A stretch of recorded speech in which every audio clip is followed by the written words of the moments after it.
कि इनको आप अपने जोश को बरकरार बनाए रखिए।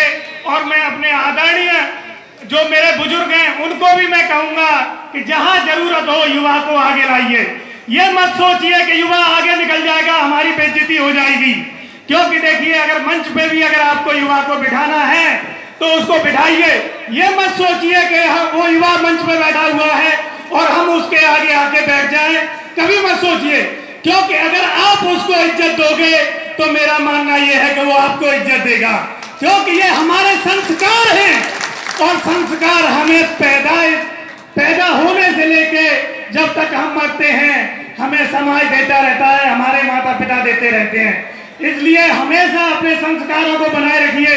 और जितने भी क्षत्रिय समाज के संगठन चल रहे हैं, जितने भी सवर समाज के संगठन चल रहे हैं, वो अपने समाज के लिए निरंतर काम करते रहिए।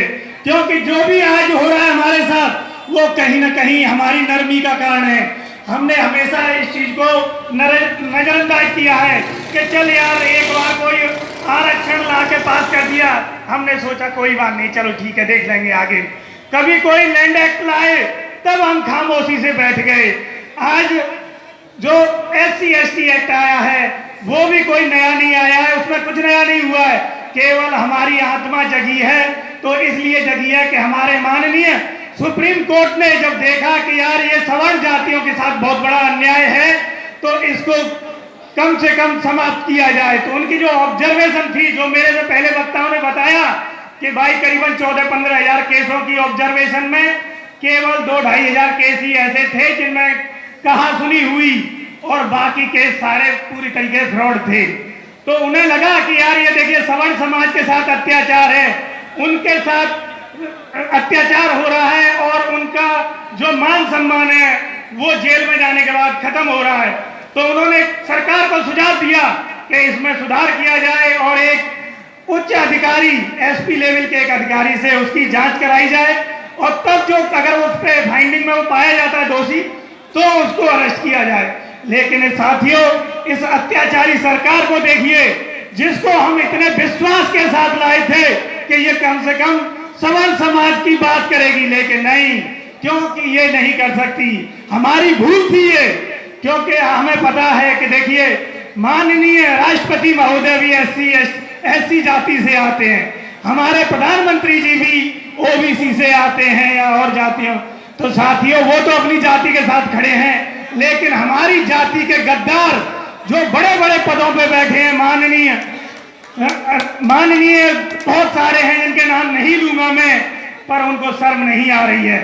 तो मैं आपको यही कहूंगा कि जो हमारे ये समाज के बड़े बड़े राजनीतिक संगठनों के लोग हमारी बात नहीं कर रहे हैं तो आप इनकी भी बात मत सुनिए और जहां जरूरत पड़े इनके पुतले जलाइए।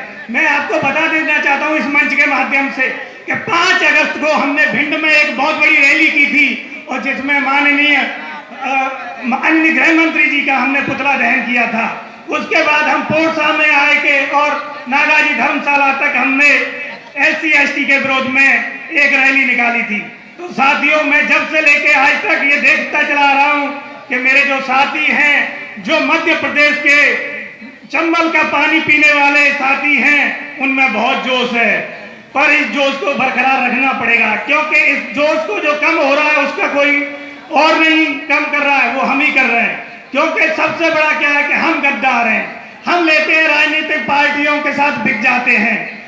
जो हमसे युवा जुड़े हैं, हमारे बुजुर्ग जुड़े हैं, हमसे उनका विश्वास खत्म हो जाता है। तो इसलिए जो भी संगठन है अगर वो निस्वार्थ काम करेंगे तो मेरा मानना यह है कि हमारे विरुद्ध किसी माई के लाल की हिम्मत नहीं कि वो आंख उठा के देख सके।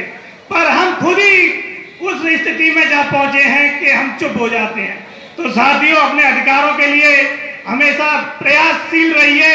कोई भी माई का लाल ऐसा नहीं है दुनिया में पैदा नहीं हुआ जो आपके अधिकारों को छीन ले। कोई भी ऐसी शक्ति नहीं है, क्योंकि आपका खून क्षत्रिय खून है, सवर्ण जाति का खून है। इस खून में इतना जोश है कि जैसे ये खून निकलता है तो इसको और जोश आता है। जबकि और जातियां जो इस तरीके की हैं वो खून देखती हैं तो बेहोश हो जाती हैं। तो साथियों, आपका मुकाबला करने की किसी माई के लाल में हिम्मत नहीं है। और मैं आप सभी से यही कहूंगा कि आप हमेशा जिस तरीके से आज दिखाई दे रहा है सवर्ण समाज आया हुआ है। मैं सवर्ण समाज के अपने सभी आदरणीयों से कहूंगा कि आप सभी हमेशा ऐसे ही सहयोग कीजिए और हर मुद्दे पे सहयोग कीजिए। देखिए अभी चल रहा है देश में, आरक्षण की बात कर रहे हैं, आरक्षण पे हमारा समाज बटा हुआ है। कोई कहता है आरक्षण खत्म कर दो, कोई कहता है आर्थिक आधार पे दे दो, कोई कहता है कि भैया क्षत्रिय समाज को भी आरक्षण दे दो। देखिए मेरा मानना यह है कि साथियों आरक्षण खत्म होना चाहिए। जो लोग कह रहे हैं कि आर्थिक आधार पे आरक्षण चाहिए, मैं उसका विरोध करता हूं, क्योंकि आर्थिक आधार पे जिस दिन आरक्षण मिलेगा, मैं इस मंच के माध्यम से बता देना चाहता हूं, उस दिन मुसलमान को सबसे ज्यादा फायदा होगा। क्योंकि मुसलमान डेली रोज मीट मटन खाता है, उसको ना कोई पैसे बचाने का चक्कर है, ना उसमें घर है, ना मकान है, ना खेत है, उसे चिंता ही नहीं है। और जब ये आर्थिक आधार आएगा तो कम से कम सरकार कोई आंकड़े तो रखेगी, कोई आधार तो बनाएगी कि भाई जिसपे खेत नहीं है, घर नहीं है, मकान नहीं है, उसको आरक्षण दे दो। पर होगा क्या कि भाई हम मेहनत कर रहे हैं, हमारा समाज रोड पे अपने अधिकारों की लड़ाई लड़ रहा है और हम कह रहे हैं कि जी आर्थिक आधार पे दे दो। तो हम किसका समर्थन कर रहे हैं? एक तरीके से मुसलमान का समर्थन कर रहे हैं। उसके बाद जो SC ST हैं उन पे भी खेती बाड़ी उतनी नहीं है, क्योंकि उसमें गिने चुने लोगों पे है। इसका मतलब हम अपने समाज की लड़ाई नहीं लड़ रहे, हम SC ST के अधिकार की लड़ाई लड़ रहे हैं, हम उसको अधिकार की वकालत कर रहे हैं। तो साथियों मैं इस मंच के माध्यम से पूछना चाहता हूं कि क्या आप आरक्षण समाप्त करना चाहते हैं या नहीं?